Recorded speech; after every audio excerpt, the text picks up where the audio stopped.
Okay. On a different topic, I want to see a show of hands here.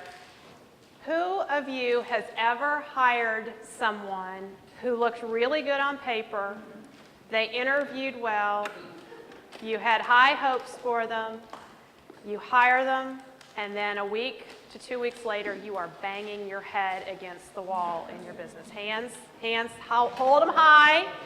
Everyone look around the room. You are not alone in this, okay? Not alone. I've done it. And we all wonder, why does this happen? Why does it happen? Does anybody have any idea what it comes down to? I've given this a lot of thought, and I think I figured it out.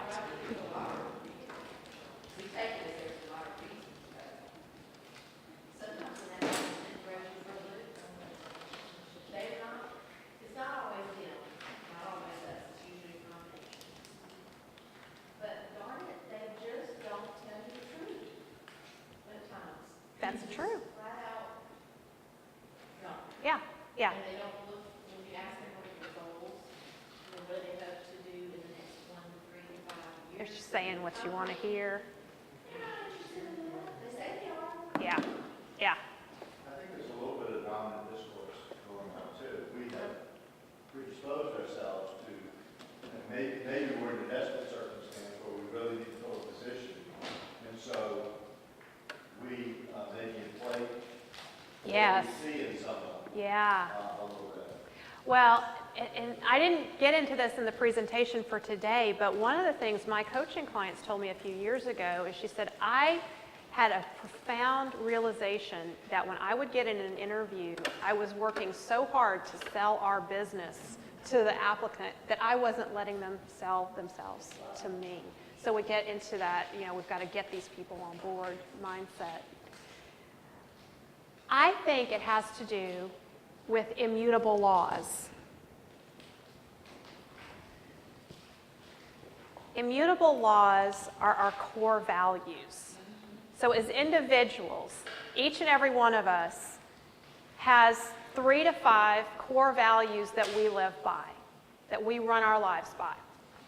And when we're small business owners, our core values get infused into the business, which is the start of the culture in your business, because every small business has a culture. So as a business, our core values are called immutable laws.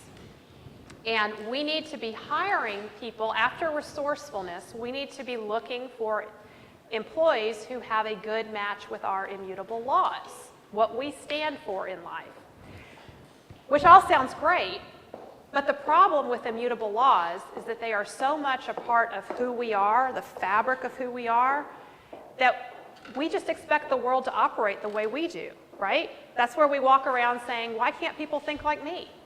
If everybody thought like me, life would be easy, right? But people don't. People do things differently. Our immutable laws are how we do things.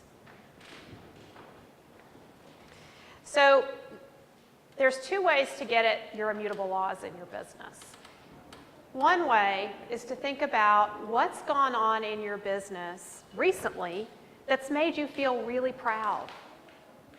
Because there's a core value that you have that's being honored in that situation.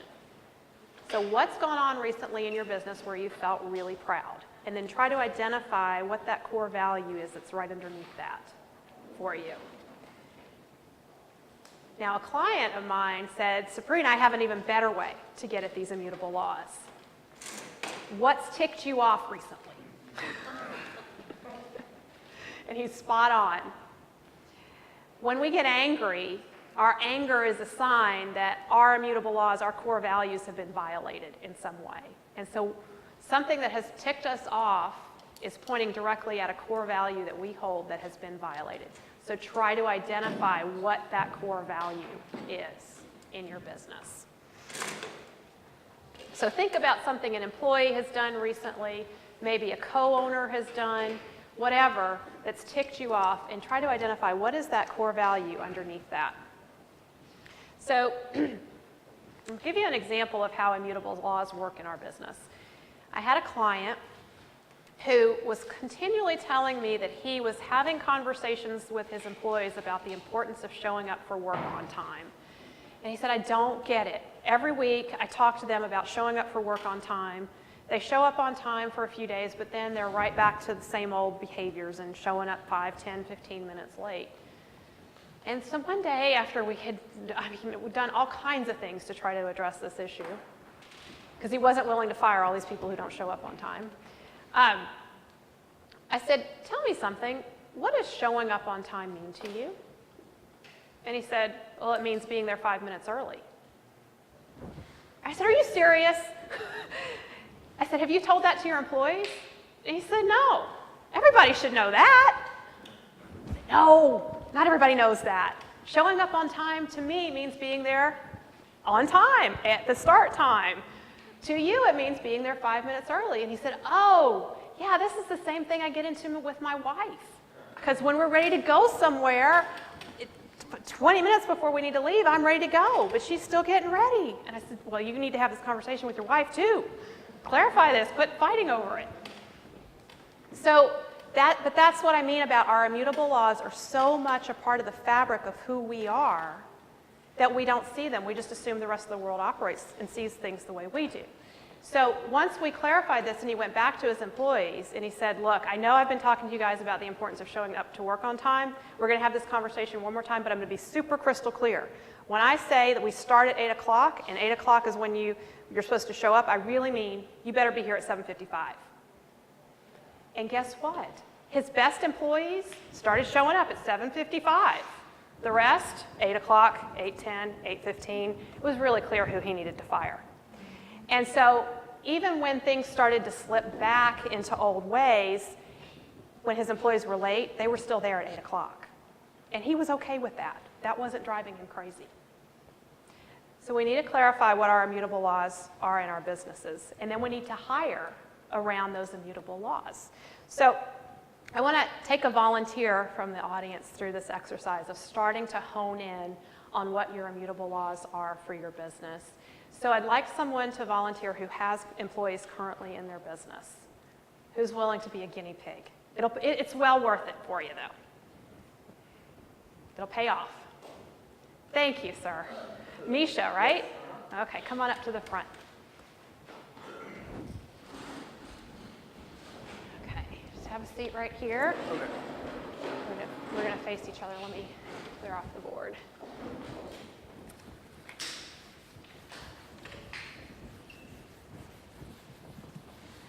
Okay, so you and I were talking a little bit earlier. Your business is the Good People Kitchen. Okay. So I know you've already started sharing with me a little bit about this, but just pretend like I know nothing at all about you. Tell me about your business. Well, we are a small local restaurant here in town, and really focused on just a healthy alternative. What we found is most restaurants around here are fast food chains, not very quality. So healthy alternative. Okay, is everybody able to hear Misha? Okay, all right. So I'm going to put healthy alternative on the board here, because that's part of what makes you different. It's a big part of what makes you different. And we all need to be different. Okay. Tell me about your best customers. What are they like? Well, they come back over and over again. Yes. They're hungry. And obviously, they have a healthier mindset. Actually, we kind of work on both sides because that was our initiative, is to attract people that are health conscious, athletic, fit, friendly. Of course, then we also got in with doctors and send their patients our way that they can eat healthier as well. Okay. So need to eat healthier. They may not be doing it, right? Either healthier or just better. Better? Okay. So it sounds like you have two types of ideal customers. The ones who don't know how to eat healthy but want to or need to. They have a motivation to do it. Yeah, and then you have the group that are already doing it and they're just glad to have a healthy alternative. Okay. All right. Tell me about, as best you can tell, describe the personality a bit of a few of your best customers. Energetic, outgoing. Usually mid-20s, 30s is kind of our demographic there. Okay.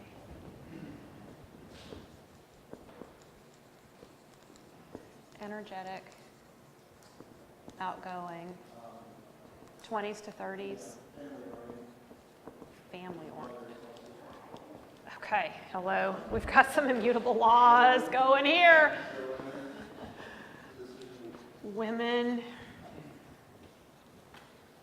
decision makers, mothers. Why do those mothers like coming to you?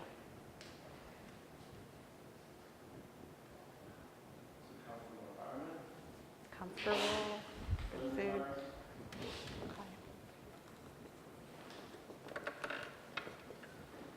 Okay, I'm a mother.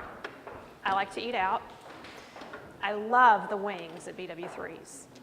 I hate taking my kids there. This sounds better. It's comfortable, friendly. It's a kid. Is it kid oriented or kid friendly? But not like McDonald's with a play place. Okay. So kid oriented. What are some things you do to be kid oriented?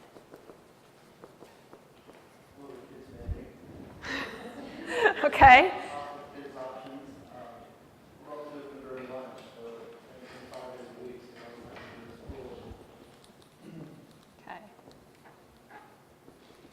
So you're open at lunch, and you're only open at lunch.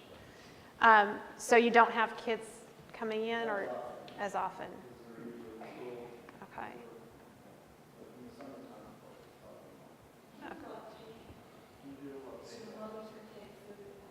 Convenience and healthy alternative.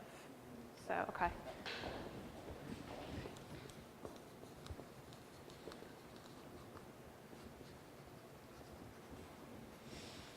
All right, as you guys are listening to Misha, what core values are you hearing come through? Quality? It can be, yeah. Would you agree? Quality, healthy. Most of your stuff comes from you, correct? What we can, yeah. try to get local. This is not fried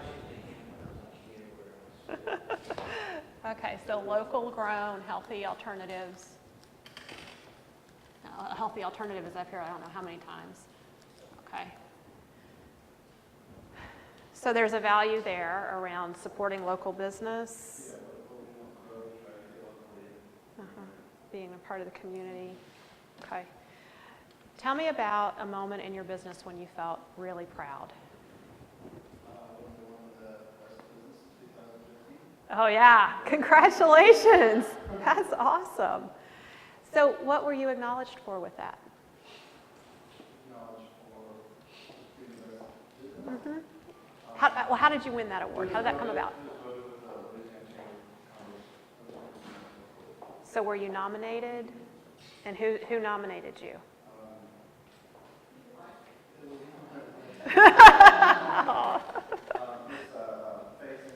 Faye Simpson. So is she a customer? Yes. Okay. What makes you proud about being nominated and winning, and specifically maybe in relation to Faye? Well, it just reemphasizes the traditional thought that this time needs something different. Uh-huh. And it's just rewarded us of all the efforts that we've put into it. All your efforts are being rewarded. You're doing something. You're filling a need. Yes. Filling a need. Okay.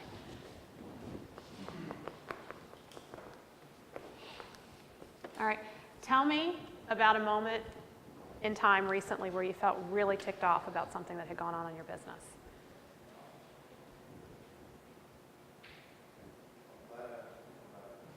That's good. Well, I guess it's just frustrating, really. I said more than anything, the amount of work that goes into it. The bigger we get, the more work going into it, which is why I'm here today. Yeah. Find the right people that help us move forward. Okay. So you strike me as someone who's pretty calm and mild-mannered, like you don't get ticked off easily. You're not someone flying off the handle. So if I asked her what's ticked you off recently, she could probably give me a list. So if she were here with us today, what would she say? Probably just employees at the moment. Okay. What about the employees? Lack of effort. Okay. I notice lack of effort is in direct contrast to energetic. And you identified in your top customers, you identified them as being energetic and outgoing. And you get frustrated with employees when they seem to not have that initiative to not show that effort. The resourcefulness, okay. So this is the start of a brainstorming to really hone in on your immutable laws. You need to be hiring in alignment with your immutable laws, with your core values. So you need employees who reflect you, who see the world the way you do, who value filling a need in the community with a healthy alternative, being excited to provide as much as possible locally grown food to their neighbors, and who are energetic and outgoing, like your best customers.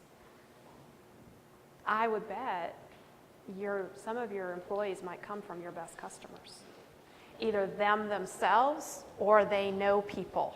So those are the places you might start looking for good employees. In your business, it would make a lot of sense to try to hire employees who fit the profile of your best customers. And that will help double your business because like attracts like. So when people come into the business who value a family-oriented atmosphere with good, healthy alternatives, a place that's fairly kid-friendly, if they see people working there who look like them and who act like them and who have similar values, they're much more likely to come back. And I can imagine that if you have the typical image that comes to mind is the fast food worker at McDonald's who's like, "Can I take your order, please?" That person behind your counter, that's going to repel your best customers. Yeah. So I can see why that gets you upset. So if you guys were going to help him to start to narrow his top 2 immutable laws in his business, what would you say they are? I think you need to hire people that are conscious and fit that. Yes. So health conscious is a big immutable law. What's another immutable law that's jumping out at you guys? For Misha. High energy. Okay, so energetic folks. That's what you're looking for. Okay, that's going to be the start.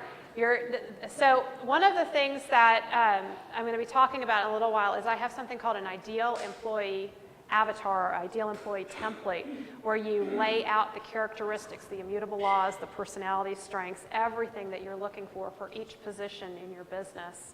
But don't get overwhelmed. Don't try to do it for all your positions. Just start with the one that you need to fill first. And once you have that profile in mind and you're able to go out and say to people in your network, I'm looking to hire someone who's energetic and who values healthy eating. Who do you know who fits that profile? That starts triggering people's faces in someone's mind.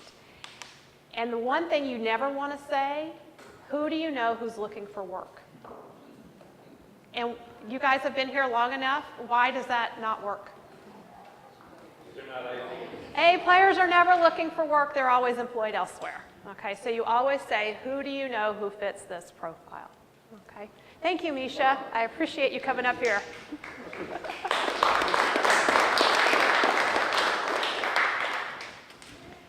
Okay, and so when you interview employees, I'm going to move this so I don't trip. When you interview employees, you want to ask questions that get at these immutable laws. So just like Olivia, the realtor, in her worst case scenario, she designed a scenario that not only taps into resourcefulness, but it also taps into the immutable laws of the employee. Why are immutable laws such a big deal? Well, here's the deal. You know and I know that we should be documenting our systems in our businesses, right? And that's a lot of work. And even if we're the best small business owner and we do everything right, we can't possibly document every single system in our business. That's never going to happen. So there's always going to be something that comes up that's an exception to systems and procedures that are documented. If you hire employees who hold your same immutable laws, you can be away from your business.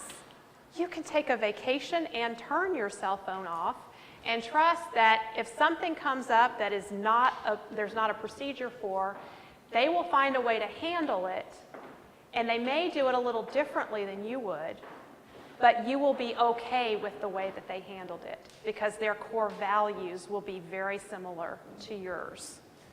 Okay, so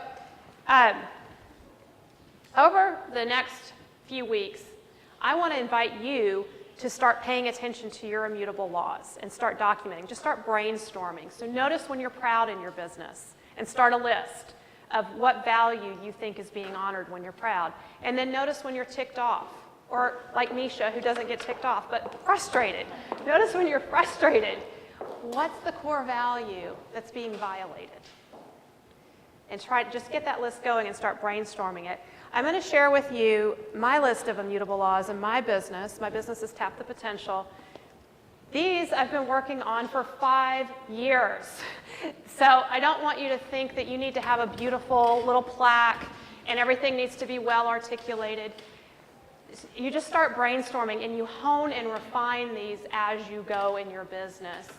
But I just want to share this with you, and I use these in multiple ways in my business. I definitely use this when hiring, even with subcontractors, and especially with subcontractors. That's typically what I hire. Vendors, people who serve my business, they need to have the same immutable laws or very similar. I have had some people that have done work for me, and I have been horrified to find out about what their personal life was like. And I don't want to ever have dealings with people like that again. So I use these to screen vendors. Clients, I want my clients to have similar immutable laws as me because we're going to be a good fit to work together if we do. So when I am getting ready to meet with a prospective client, we send out a letter to the prospective client from me, a letter from Dr. Sabrina, goes to the client, and there's some, several things that are said in there, but in the letter I list, here are our immutable laws. This is how we do business at Tap the Potential. Number 1, we never chase clients. I hate that. We attract our ideal clients and we serve the heck out of them. We take care of our clients, we devote ourselves to supporting our clients and achieving their highest goals and being their best selves. Our clients can count on us. We do what we say we're going to do. Have you ever worked with someone who doesn't do what they say they're going to do? Oh, that ticks me off. I get frustrated. Okay, walk the talk even when it's hard. That goes back for me when I first became a coach. There's a lot of people out there who coach who don't do what they tell other people to do. Ugh. When I became a coach and I went through coach training, I made the commitment that I was going to do everything that I asked my clients to do and go through it myself. To me, there's no other way. We've got to be real. We have to take risks. We have to be vulnerable. Third one, celebrate wins and intentionally do more of what works. Being in business is tough. I think we need to do the happy dance whenever we can. People always ask me to do the happy dance, and what does it look like? It looks different for every situation. It's spontaneous. The happy dance that I do in one situation does not look like the happy dance I do in another situation, so I can't just make it up. But I do it. I love to do the happy dance with my clients and for wins myself. Show up ready to work hard and have fun. So I'm a hard worker, but I think work needs to be fun. I believe that giving up is not an option. Persist and learn from mistakes. Mistakes are learning opportunities. We vent, we learn, and we keep moving forward. Work supports life and not the other way around. So our work is in service of the 3 F's: freedom, flexibility, and fulfillment in your business and ours. And then my final one, be a gift from our gifts. We seek opportunities to use our strengths to add value for our clients and our communities. Okay, so that I want to show you this so you can have an idea of some different ways that you can do immutable laws. Every business has different immutable laws. This is Chuck. He's one of my clients. These are his immutable laws. Do it once and do it right. Say what you will do and do what you say. Do more than what is expected. Under-promise and over-deliver. Communication is a must. Share ideas and concerns at all levels, field, office, and with the customer. He has, Patty, you and I were talking about, sometimes employees are not very verbal. They're more doers. He has a lot of employees who are doers in his business, and we've done a lot of work around the communication issue because of that. Provide exceptional customer service. Do an honest day's work for an honest day's pay. Your immutable laws, if you have a storefront like Chuck has, he has them posted out there for customers to see, okay? This creates strong accountability for you and your employees. When your customers are coming in and seeing this, it's like, oh, yeah, we have to live up to this, right? Okay? This is Anthony's immutable laws. And this is Anthony Aguirre. He owns AAA Building Services out of Powell, Wyoming. Anthony did a one-day intensive with me, and we brainstormed his immutable laws, but then he went back with his employees and he said, here's what I come up with. What do you guys think? What are our immutable laws? What do we stand for? And he did this with his best employees, not with everyone. And this is what they came up with. So this is more of a brainstorm rough draft of immutable laws, but I want you to see that so you can see these immutable laws in various forms of development. Now, Anthony's, my favorite one is excuses build monuments of nothing. I love that. Anthony, just a few days ago, was honored in DC. He's the 2016 SBA Small Business Person of the Year in Wyoming. So he's a really neat guy. He's one of those people who's always trying to do better. He never believes he knows it all. He's always asking, what else? What can I do to be better? Okay. So in a minute, let's see how we're doing on time here. Let me make sure. Oh, we're doing great. In a minute, I'm going to get into some very specific strategies that you can take from today and go out there and start attracting your A players using what you've learned. Before we go there, I want to let you know about an opportunity. Some of you have asked about how you can work with me and get specific guidance. So I think I should let you know that the piece about employees that I do is the focus of my work, but that's a part, and the bigger picture is really about creating thriving, profitable workplaces that are a great place to work. And it's about building profit into your business, but also that you go to work as the owner with a smile on your face. You feel proud of your business, but you feel proud of being an employer of choice in your community, that you are creating a values-driven workplace, that you're striving to pay livable wages to your employees, and you're building a business that can weather economic downturns. So that's like the big picture of what I work with clients on, and the employee piece is a piece of it. And a lot of clients start working with me in a place where they're feeling pretty downtrodden about employees and really fed up and tired of the business, and in the back of their mind they're thinking, I wish I could get out some way. Can I get out of this thing, this monster that I've created? And when I start talking to them about creating a thriving, highly profitable, great place to work, they kind of look at me like, I don't think that's possible. Sabrina, could you just make my life a little bit easier? Let's just start there. So I want you to know we always start with just making things a little easier, and we take it step by step. But it is very possible to go from that downtrodden place where you might be right now, and in a year or two's time have a thriving, profitable, great place to work where you feel happy again.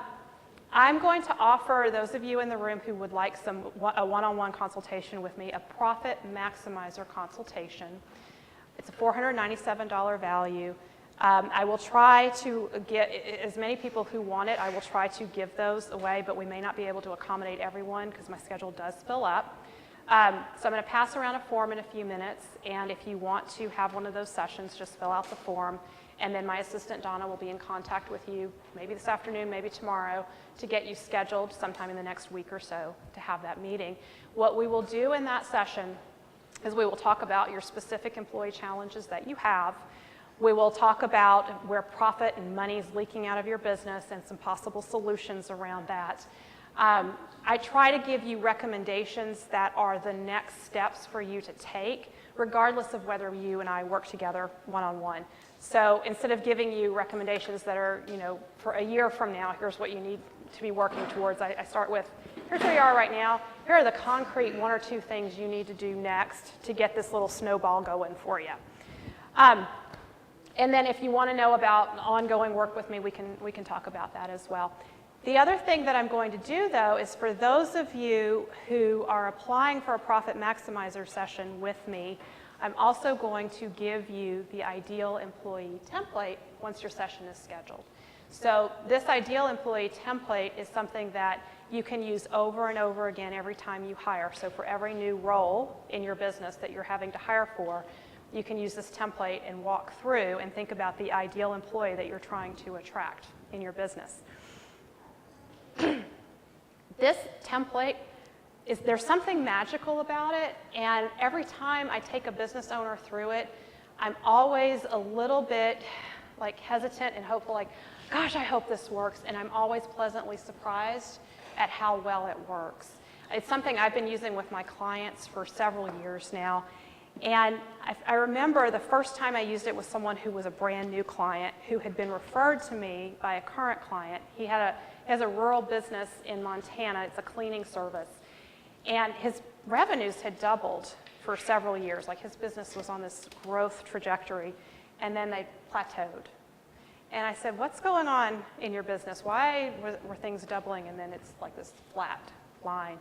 And he said, it's the employees. I cannot find any more employees, and so we have had to turn away work. We're actually reducing the contracts that we take on. And he said, I really hope you can help me. I'm desperate because I'm ready to throw in the towel, but my buddy down in Wyoming said you helped him, so you're my last-ditch hope. I hope you can help me. And I thought, oh gosh, I hope I can help you too. So I walked him through this ideal employee template, and he crafted the type of employee that he was looking for. And I kid you not, he came back to our coaching call 2 weeks later. I did not even have to ask him about wins and successes. He was so pumped up. He was like, oh, Sabrina, blah, blah, blah. And I said, what? He said, you're not going to believe it. He said, I found 2 employees right under my nose after I filled out that ideal employee template. They were right there, and I did not see them. And I think we all know that you have to be a little cautious when you say, I've got 2 brand new employees and they're great, because you don't really know how things are going to play out. Well, I've stayed in contact with him, and I asked him recently, I said, a few years ago when we met, those 2 employees, how did they turn out for you? And he says, it's unbelievable, they're great. One of them's still with me. She's moved up into a management position. The other one has gone off to college, but was with him a year and a half, and now he's trying to recruit that person back into a management position. He stayed in contact. So the ideal employee template works. I'm going to give it to those of you who apply for a Profit Maximizer session with me. So I'm going to send the forms around the room now.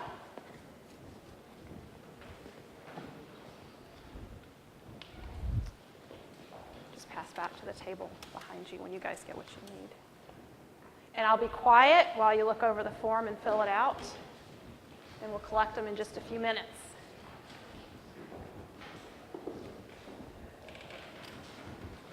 Do you find that most employees that the manager feels like they're disengaged and ineffective would rate themselves as effective and engaged? Or do you normally see if you do an employee survey that falls in line? It's a mixed bag. Some don't have the insight. Quite honestly, they think they're doing a great job, and they're really taken aback when the manager says, oh, no, there's a lot of discrepancy. And those are really hard to work with because they don't have that insight. So it's a 50-50 on that.